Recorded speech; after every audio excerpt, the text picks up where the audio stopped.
इस वीडियो में दोस्तों आपको नंबर सिस्टम के तीसरे भाग के बारे में बताएंगे। इस भाग में भी आपके लिए बहुत ही शानदार प्रश्न लेकर आए हैं। इससे पहले हमने पहला भाग और दूसरा भाग भी अपलोड कर दिया है। अगर आप देखना चाहते हैं तो नीचे लिंक दिए वहां से देख सकते हैं। तो चलिए दोस्तों आज के तीसरे भाग की शुरुआत करते हैं और बहुत ही शानदार प्रश्न आपके लिए लेकर आए हैं। आज के हमारे जो प्रश्न रहेंगे वो गुणनफल पर रहेंगे। गुणनफल यानी प्राकृतिक आपको संख्याएं दी मिलेगी। प्राकृतिक संख्याओं का जो गुणनफल होगा उस गुणनफल के अंत में शून्यों की संख्या आपको ज्ञात करनी है कि शून्य कितने आएंगे। जैसे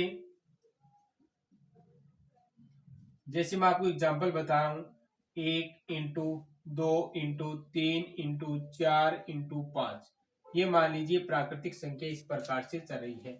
अब पूछा जाता है कि 1 से लेकर 5 तक जब प्राकृतिक संख्याओं को गुणा किया जाता है तो गुणनफल करने के बाद शून्यों की संख्या कितनी आएगी, यानी अंत में इकाई दहाई का जो स्थान आता है वहां पर शून्य कितने आएंगे। तो चलिए इनको गुणा करके देखते हैं। इन दो को गुणा करेंगे 2 हो जाएंगे, फिर करेंगे 6 हो जाएंगे, इनको गुणा करेंगे 24 को 5 से गुणा करेंगे तो 120 हो जाएंगे। अब देखिए जो आपके पास जो गुणनफल आया वो आया 120 और 120 में शून्य कितनी है भाई, 1 है। शून्यों की संख्या कितनी है आपके पास, 1 है। अब यहाँ पर थोड़ा ध्यान दीजिए, एक तो यहाँ पर 2 मिला आपको और एक यहाँ पर आपको 5 मिला।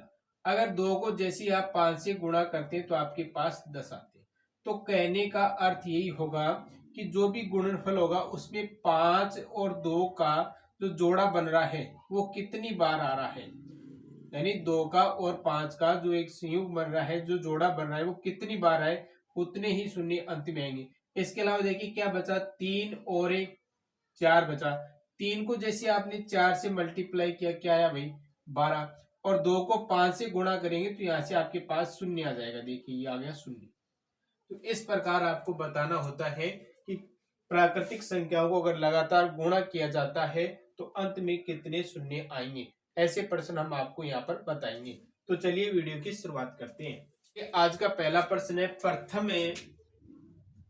प्रथमे 15 प्राकृतिक संख्याओं के गुणनफल के अंत में कितने शून्य होंगे, इसका आपको आंसर बताना है। यानी 1 से लेकर 15 तक जो प्राकृतिक संख्या है उन सभी को अगर गुणा किया जाए तो अंत में कितने शून्य आएंगे ये आपको बताना है। तो एक रूल तो आपका ये रह गया कि आप सभी संख्याओं को क्या लिखें, जैसे 1 × 2 × 3 × 4 × 5 × 6 × 7 इन सभी को गुणा करें 15 तक है और उसके बाद शून्य का पता करें। लेकिन इससे सिंपल तरीका क्या होगा आपका, आप देखिए इससे सिंपल तरीका आपको ये नोट करना है कि 1 से लेकर जब तक आप 15 संख्याएं लिखते हैं उन 15 संख्याओं में उन संख्याओं को नोट कर लें जिसमें 2 और 5 का एक जोड़ा बनता है। क्योंकि 2 को जब आप गुणा करते हैं 5 से तो क्या आता है, एक शून्य आपको प्राप्त होगा, यानी 10 होगा, वहां से आपका एक शून्य आ जाएगा। तो 2 और 5 की ध्यान करना है। तो सबसे पहले देखिए एक जोड़ा तो आपके पास ये बन रहा है।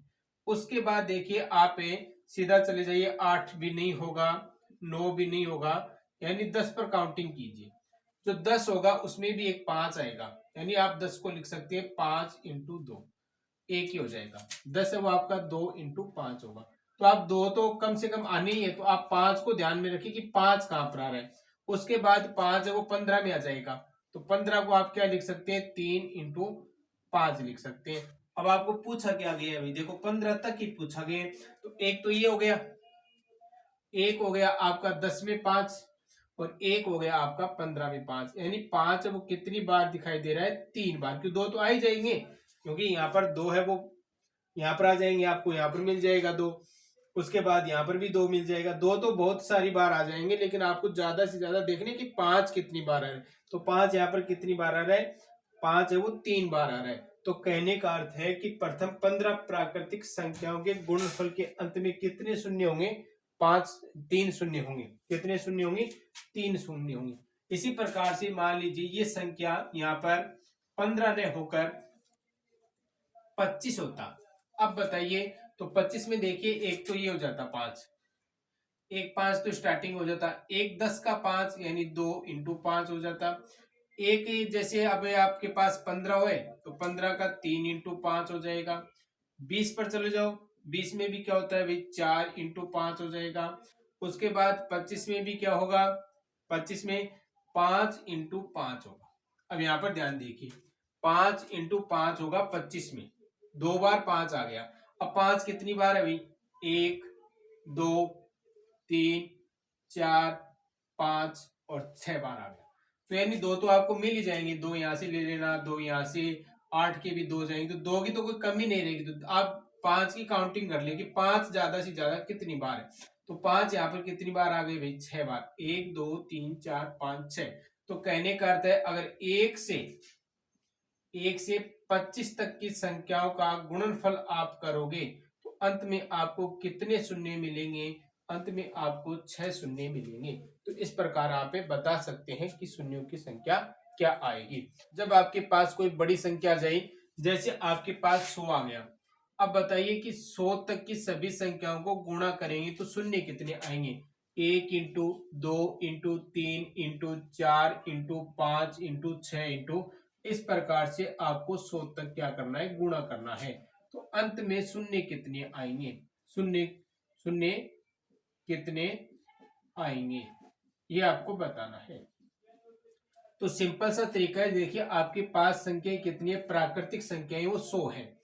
आप क्या करें भाई, 100 में कितने का भाग दें, 100 में आप 5 का भाग दें। 5 का जैसे आप भाग देंगे तो आपके पास आ गया 20, और 20 में फिर दे 5 का भाग तो क्या आएगा, 4। अब 5 का भाग जाता नहीं है, तो यानी अब पहले वाला नहीं, पहले में आपने भाग दिया तो क्या है, आपके पास 20 आ गया, और दोबारा जैसे आपने 5 का भाग दिया तो कितना आ गया, 4 आ गया। तो इन दोनों का जोड़ ये हो जाएगा 20 प्लस 4 यानी 24। तो कहने का अर्थ है कि 1 से लेकर जब 100 तक की सभी संख्याओं को आप गुणा करेंगे तो अंत में कितने जीरो आएंगे, अंत में 24 शून्य आएंगे। अंत में कितने शून्य आएंगे, अंत में 24 शून्य आएंगे।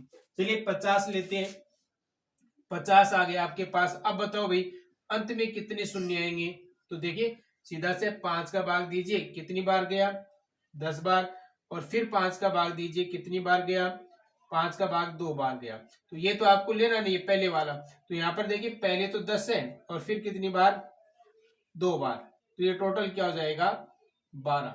यानी 1 से लेकर 50 तक की सभी संख्याओं को क्या करें, गुणा करें, यानी गुणनफल करेंगे तो अंत में जीरो कितना आएगा, अंत में 12 जीरो आपको मिलेंगे। तो इस प्रकार ये प्रश्न आप कर सकते हैं कि अंत में जीरो कितनी बार आएगा। अगला प्रश्न दिया हुआ है कि n बराबर 2 इंटू 4 इंटू 6 इंटू 8 इंटू 10 और इस प्रकार से ये 100 तक होता है। ठीक है, 2 से लेकर 100 तक की बीच की जो सम संख्या है उनका क्या किया गया है, सम संख्याओं का गुणनफल किया गया है। अब आपको पूछा गया इस प्रश्न में कि 2 से लेकर 100 तक की जो सम संख्या अगर उनका गुणनफल किया जाता है तो अंत में कितने शून्य होंगे, यानी आपको बताना है कि इनको गुणा किया जाता है तो अंत में कितने शून्य आएंगे, ये प्रश्न है। तो ध्यान से देखिए, पहली संख्या ये आती है, अगर इसका आप गुणनखंड करें तो 2 इंटू 5, तो आपकी पहचान यानी 5 को पकड़ना है कि 5 कितनी बार आता है। तो 2 से लेकर 100 तक 5 का जो गुणनखंड होगा वो मेन रहेगा इसमें। दूसरी संख्या आप पहली आप 10 मानकर चलें, दूसरी होगी 20 30 40 50 60 70 80 90 और 100, ये आपके पास संख्याएं हैं जो सम संख्या है और इनका जब गुणनखंड करेंगे तो 5 मिलेगा। अब 15 भी होता है, यहाँ पर 15 आ जाएंगे, लेकिन 15 क्या नहीं है भाई, सम नहीं है, तो सम संख्या नहीं है तो इसको आप नहीं लेंगे। तो इस प्रकार की सम संख्याएं जो नहीं होती है उनको हम छोड़ देंगे, जो सम संख्या उनको काउंटिंग करेंगे। इसका गुणनखंड 2 इंटू 5 हो जाएगा, इसका गुणनखंड करेंगे तो 4 × 5 हो जाएगा। इसका गुणनखंड करेंगे तो 6 × 5 हो जाएगा। इसका गुणनखंड करेंगे तो 8 × 5 हो जाएगा।